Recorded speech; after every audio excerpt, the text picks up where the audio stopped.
Welcome to Unfiltered Faith, where we have real conversations rooted in faith. Today, we have an exciting topic that me and my brother here, Thomas, are going to be discussing about. Faith in the Fog, which is this month is Mental Health Month, and we want to talk about how we can kind of balance or deal with our mental health through our faith, or talk about moments where we, as men especially, go through mental health and how do we kind of deal with those. I'm really excited to have this conversation with you, Thomas. So am I. I hope it's going to be good. I think a verse to kind of cater our conversation towards, I think it's really important, is 1 Peter chapter 5, verse 7, which says, kind of, cast all your anxiety on him because he cares for you. And got to talk about both of our experiences and how we deal with things that pop up in our head. We all know the saying that everybody says to us, just pray harder. Yep. So how is it we go about mental health? Because I think a lot of times in our society, it's kind of like, figure it out, or he did not say, go pray, right? So it's good to have this discussion. I know it's just two men here, but this is a conversation for everyone, men and women. But I think from the men's perspective, it's really not talked about a lot. So I'm really excited to have a conversation with you on this. Can you share a moment, maybe you had stress, anxiety, and how did you lean on it without your faith, and then how did you lean on it with your faith? Okay. Let me say a moment where I had stress and anxiety. I guess a most recent moment would be when I first moved out to Arkansas, because it was a really distinct change from life. For the last 4 years, I was living in college.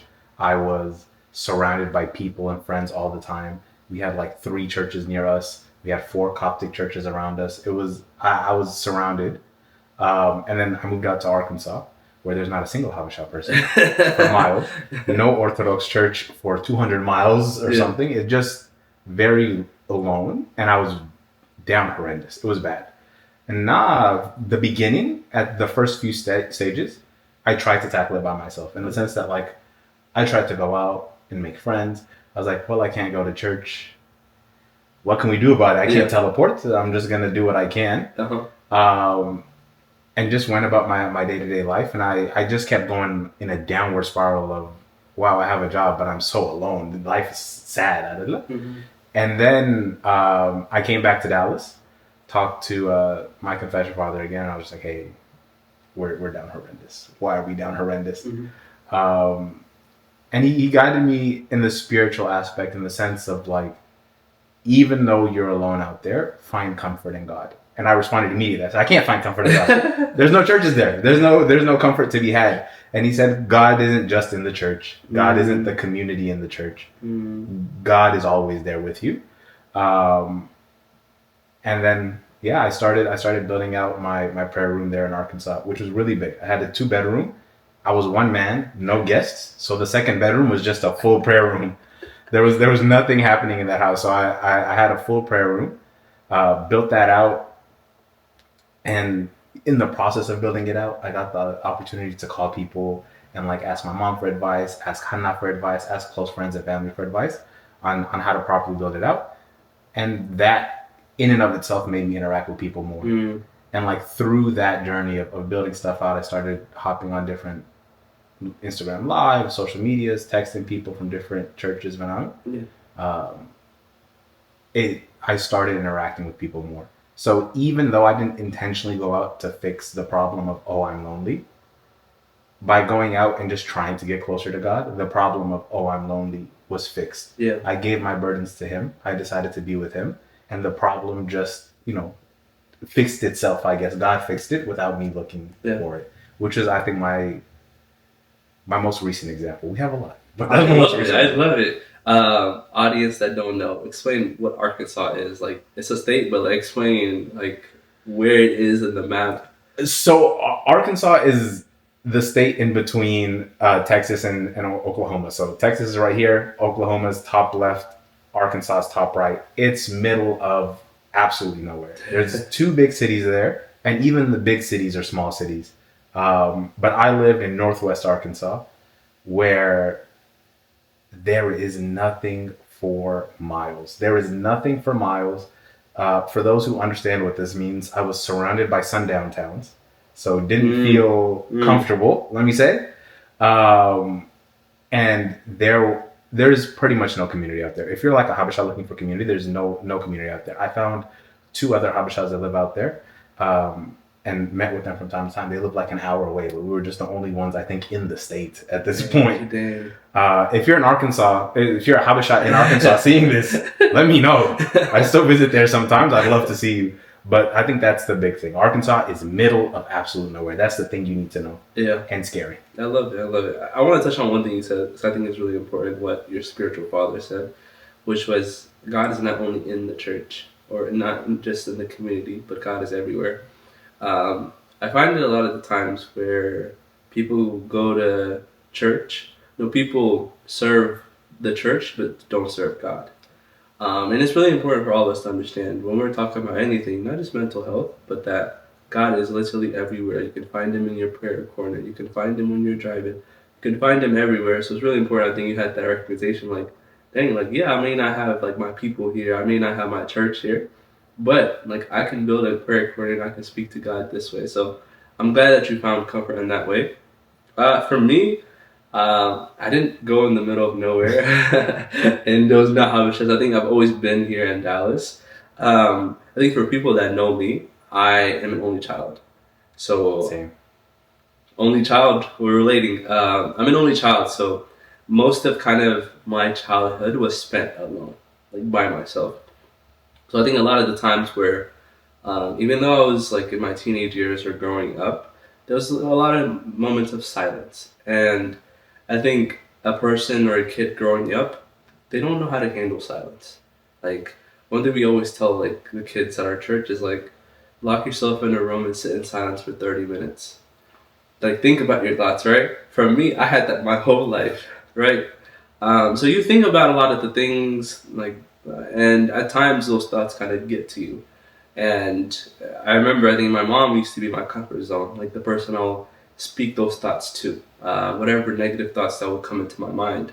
And at times, like, I didn't know how to handle it, so like I'll just like blurt it out. Like I wouldn't really like mind it or try to deal with it. I think it's when I got a little older, I was like, dang, like these thoughts, like I have to like handle them. If I don't handle them, my whole life is just going to be eating me up. And I think that's one of the things as men we don't do. It's like, oh, it's just a thought. Like, I'm not going to express my feelings with the thought. Like, I'm just going to let it be. And one day, like, it will all just disappear. And it didn't disappear. Like, I think one thing I did was, like, have a spiritual father and talk to him about it. It's like, I have a bunch of these thoughts. And I feel like they're going to drive me loco crazy. Could you, like, help me out with them? And having someone to talk to is really important. And I think me and you relate on that. I think a question we need to ask is, why do you feel like a lot of men, or even Christian men, avoid talking about mental health as a real issue? I think we don't sit down and talk about, not just about how we feel, because I think it's one thing to sit down and talk about how we feel, but like come up with solutions on how to move past the things that we feel, the thoughts that we have. Feel bad for this, but I'm going to turn it back on you. Okay. Because you said there came a point where you were feeling these emotions and blurting them out, and you were like, oh, like this is going to destroy me one day. Mm-hmm. I have to get this figured out. Yeah. I think a lot of Christian men don't speak about it because they don't come to that realization. So I want to ask if there was anything, what helped you come to the realization? So before, the reason you went to your confession father is because you felt that this was going to destroy you. Was there any time or like, anything you're willing to share where it's like, this came to me, this happened, and I was like, this is going to destroy me, I need to clear? Yeah, I think the number one thing for me is you notice when your life takes a left turn.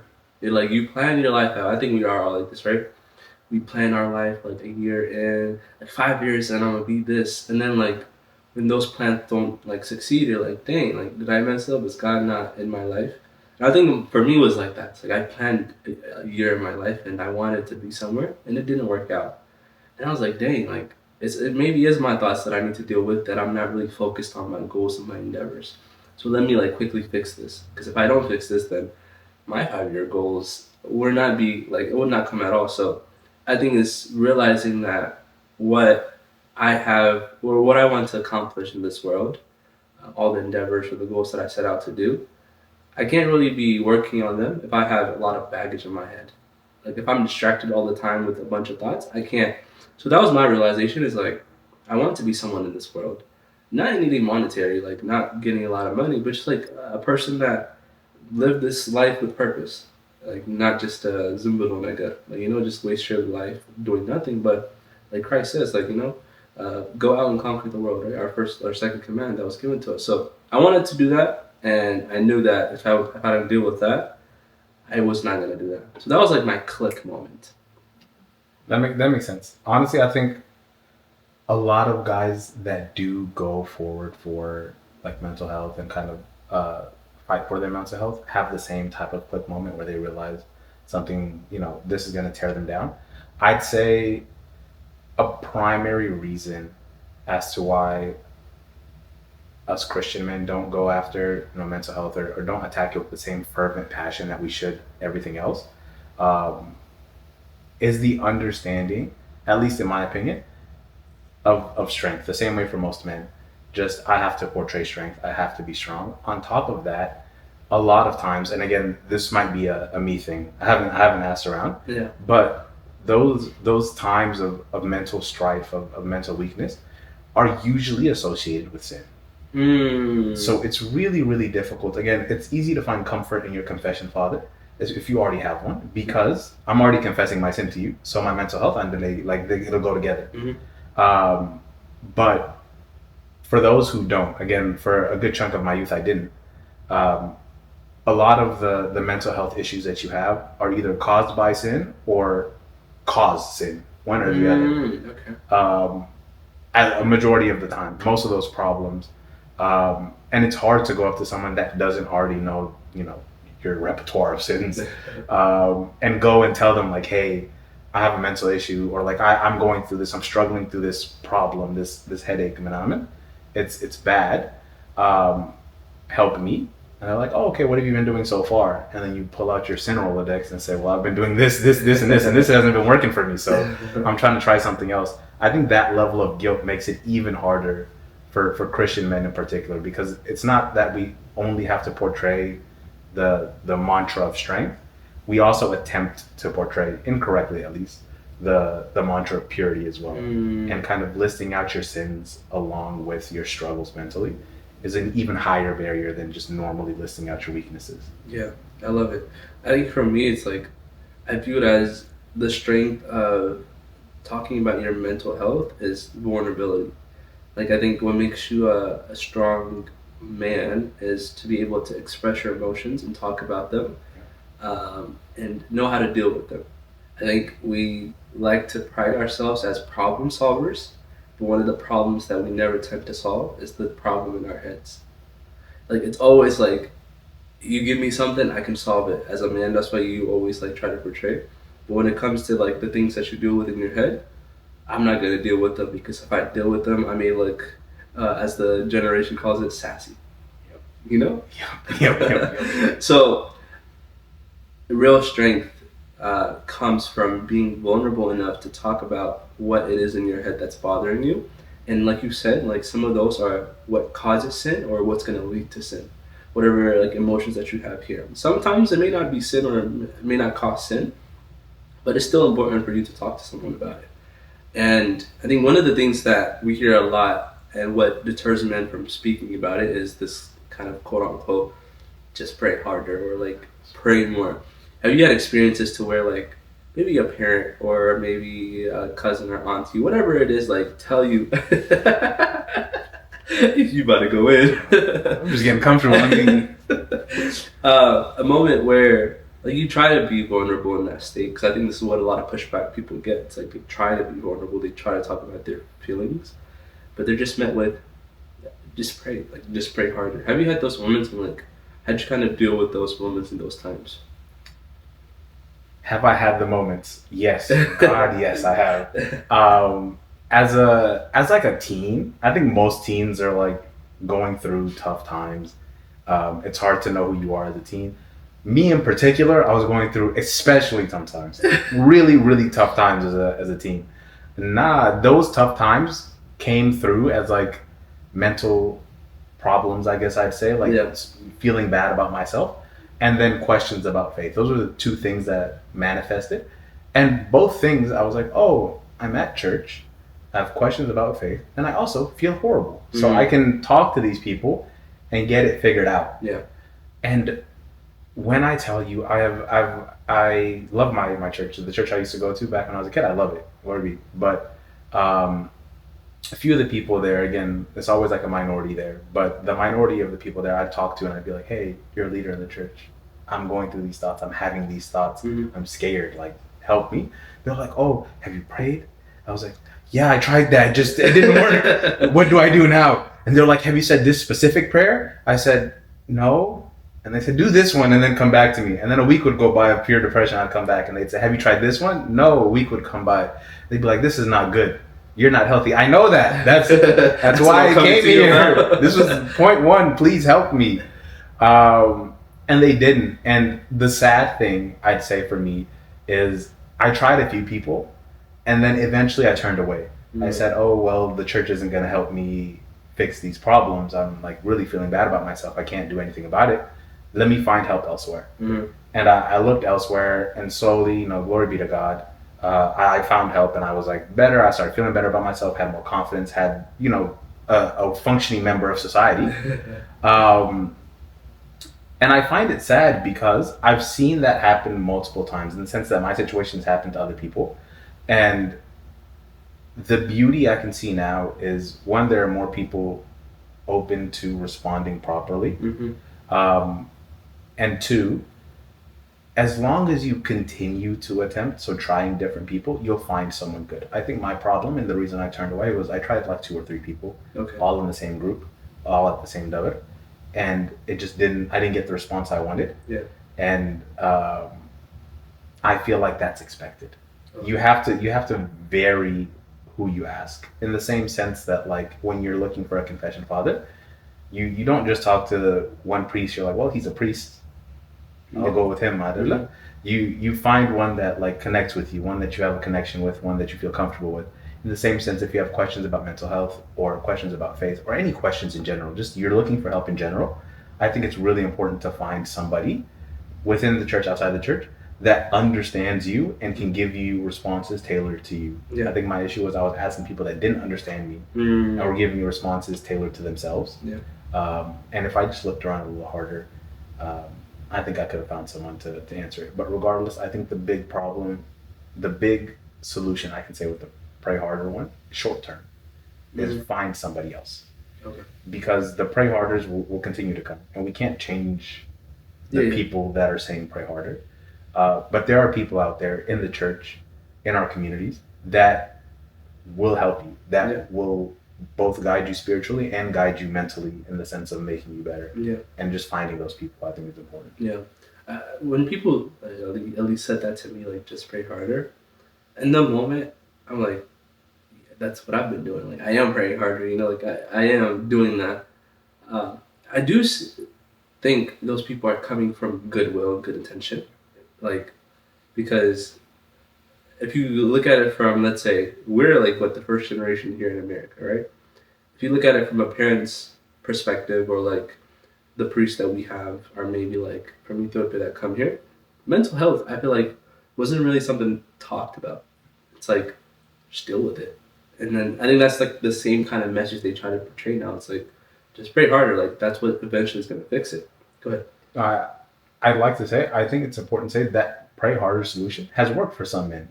That's why I say, or for people in general, that's why I say finding someone tailored to you. I think like my dad, if he was going through something and he went to ask a priest, what he wanted to hear is pray this prayer and pray harder and you'll be fine. And that's what my dad wants to hear, and that's what works for him. And he'll be back up. So it works for different people. I'm saying find the one that works for you. That doesn't work for me.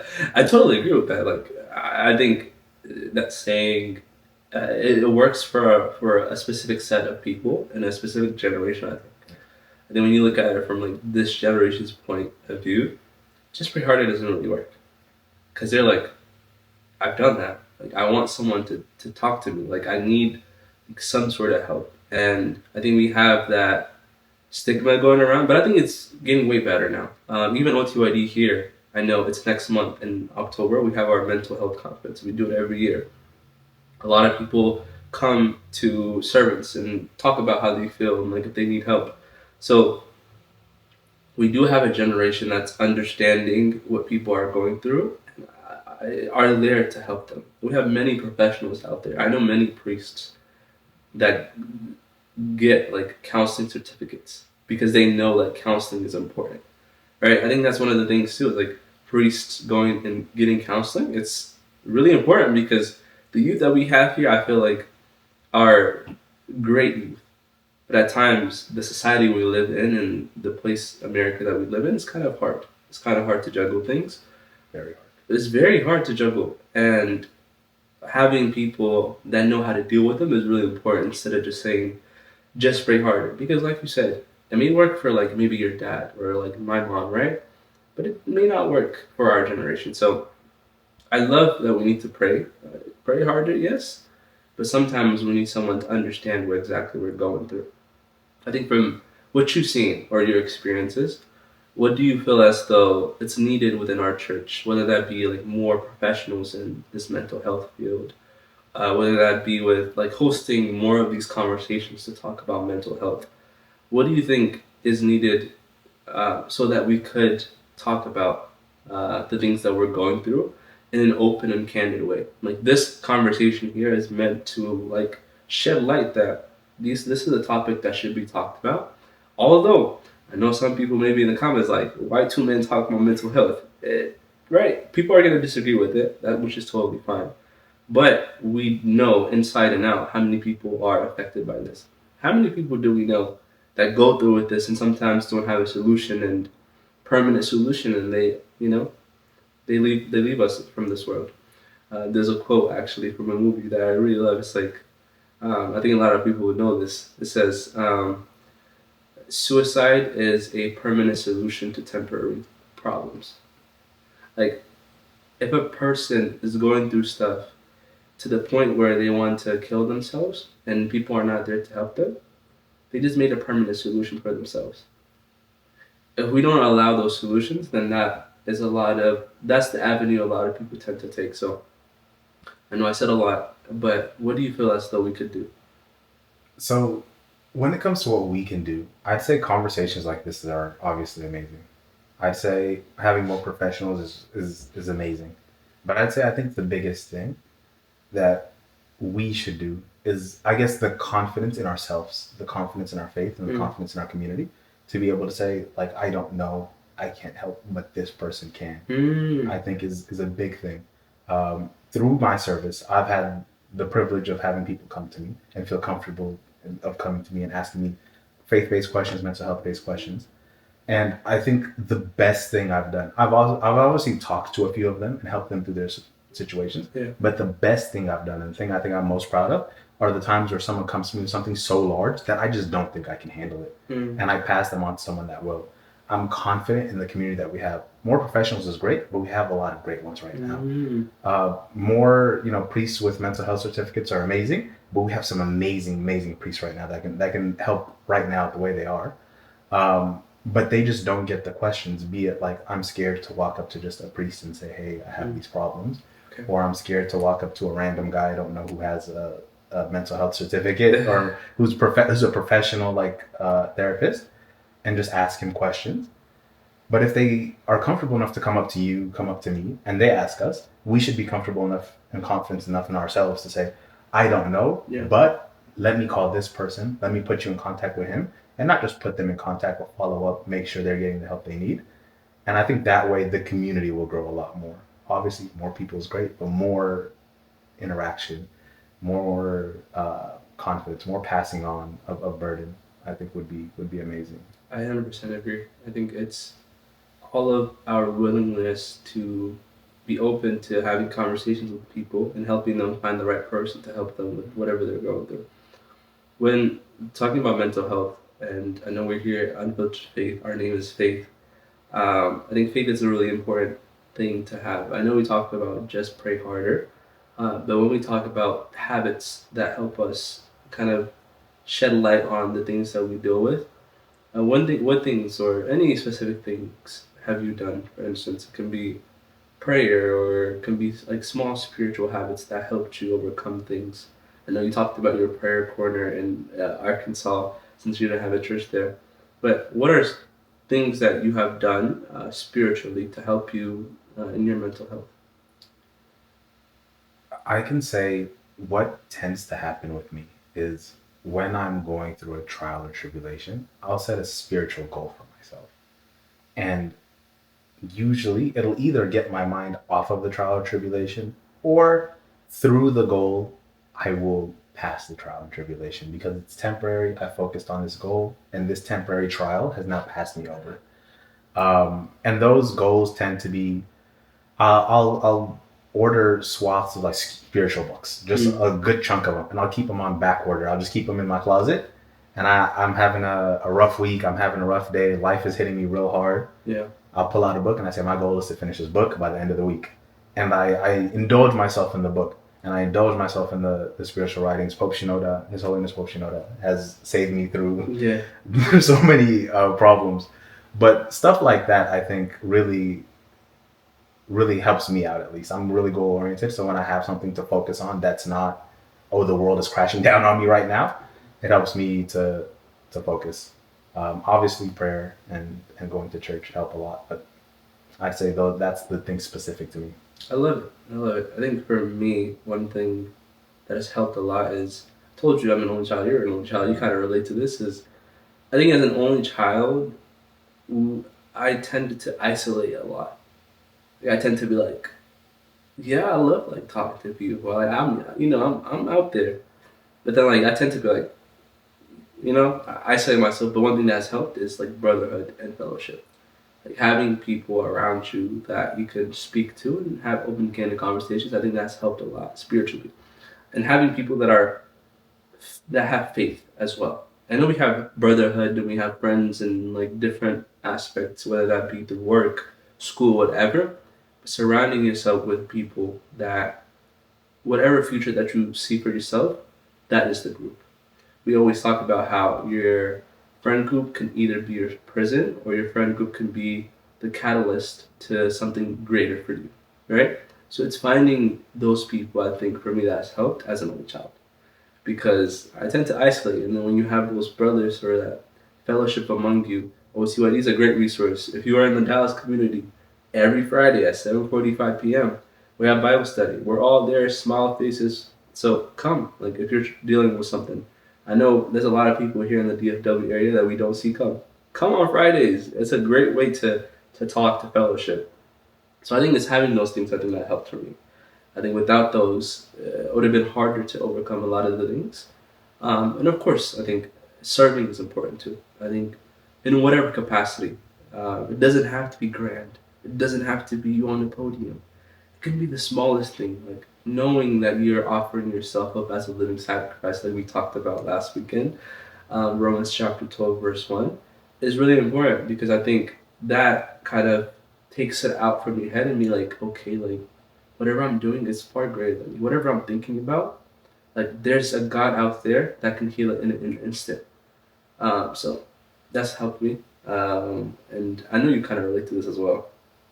I definitely relate to the only child in that. I can say, when it comes to the service section, I had a question for you. Okay. In the sense of, when we're serving, like I said, people sometimes come up to us with their trials and tribulations. Yeah. And we're going through our own trials and tribulations from time to time.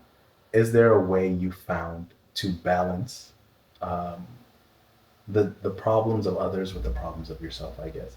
Because as a servant, again, you've offered yourself up as a living sacrifice, but you don't want to burn out and actually kind of not be able to support others when they need help. So how have you balanced that? There was actually a hot take. We were having discussions, I think that like a past weekend, a couple of weeks ago, we had the NASU thing, right? And there was discussions we were leading, and we were talking about the word burnout. And I said a hot take. I was like, there's no such thing as burnout in service. That's a very hot take. That's a very hot take. Like the word even burnout presumes that there's a capacity or limit to service. Mine is like, I get what burnout means. Don't get me wrong. I get what burnout means, but we should never ever say we are burnt out from service, because you're literally saying like the God I'm serving, I'm too burnt out for you. But people look at it in the lens of like I have too much to do. No. You not having your priority straight on what you're serving is what's causing you to say you have burnout, not the service that you're doing. Because actually, the service that you're doing should be a remedy to anything of your life, right? So, hot take. I don't know. People in the comments can go at this as they like, but I threw up that hot take, and a lot of people are going back at it.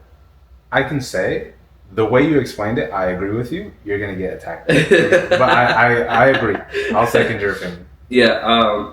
I think for me, there's a lot of people that like ask questions, and for me, I love answering questions. But I do know what, like you said, what a person needs, and sometimes I can't offer that. And finding the right person for them is important. Like if a person comes up to me, they're dealing with something, I can help them, but I can help them to an extent. But I know who can help them way better, which is a spiritual father.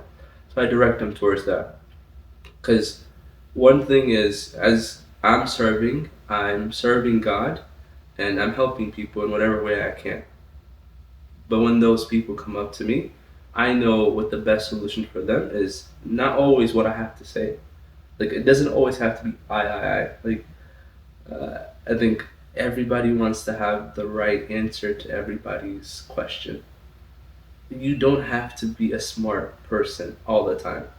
Like it's okay to be like, oh, I don't know, but I know who can help you answer your question. So one thing I don't do, or I do actually, that helps a lot when people ask questions or whatever that is I don't always say it. I know. Like I'll be the first one to say it. I want to help you, but I know who can help you way better than I can.